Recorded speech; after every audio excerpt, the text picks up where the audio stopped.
राम राम शेतकरी बंधूंनो, स्वागत आहे तुमचं आपल्या ग्रेट शेतकरी यूट्यूब चॅनलवर। बघा शेतकरी मित्रांनो, 3 फेब्रुवारी 2026 रोजचे आजचे आपण संपूर्ण महाराष्ट्रामधील तुरीचे बाजारभाव या व्हिडिओच्या माध्यमातून लाईव्ह स्वरूपात पाहणार आहोत। तत्पूर्वी आपण चॅनलवर नवीन असाल चॅनलला सबस्क्राईब करा। बघा शेतकरी मित्रांनो, सध्या तुरीचे बाजारभाव वाढलेले आहेत। मात्र काही बाजार समितीमध्ये तुरीला 9,000 रुपयापर्यंत तर काही बाजार समितीने 8,500 रुपयापर्यंत दर दिलेला आहे। हा आपण सविस्तररित्या या व्हिडिओच्या माध्यमातून जाणून घेऊया। तत्पूर्वी आपण चॅनलवर नवीन असाल चॅनलला सबस्क्राईब करा। चला तर आपण वेळ न घालवता व्हिडिओला सुरुवात करूया। तर मित्रांनो, कृषी उत्पन्न बाजार समिती आहे भोकर नांदेड येथे अवकालेले 47 क्विंटल जास्तीत दर 8,655 रुपये क्विंटल जात आहे लोकल तूर। बघा पुढे आहे कारंजा बाजार समिती वाशिम। कारंजा बाजार समिती आहे, जास्तीचा दर आहे 9,100 रुपये क्विंटल, सर्व दर 8,700 रुपये क्विंटल जात आहे लोकल तूर। बघा पुढे हिंगोली बाजार समिती आहे, जास्तीचा दर आहे 8,855 रुपये क्विंटल जात आहे गज्जर तूर।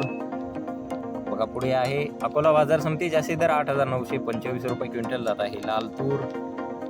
बघा पुढे आरवी बाजार समिती आहे, अवकालेले 1,560 क्विंटल, जास्तीत दर 9,000 रुपये क्विंटल, सर्वसाधारण दर 8,300 रुपये क्विंटल जात आहे लाल तूर।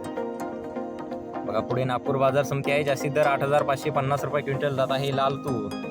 बघा पुढील बाजार समिती आहे हिंगणघाट येथे, अवकालेले 5,200 क्विंटल, जास्तीत दर 9,140 रुपये क्विंटल जात आहे लाल तूर। बघा पुढील बाजार समिती औराद शहाजानी लातूर येथे, अवकालेले 166 क्विंटल, जास्तीत दर आहे 9,100 रुपये क्विंटल, सर्व संदर 8,775 रुपये क्विंटल जात आहे लाल तूर। बघा तसे पुढील बाजार समिती आहे सिंधी सेलू येथे, जास्तीत दर 8,650 रुपये क्विंटल जात आहे लाल तूर।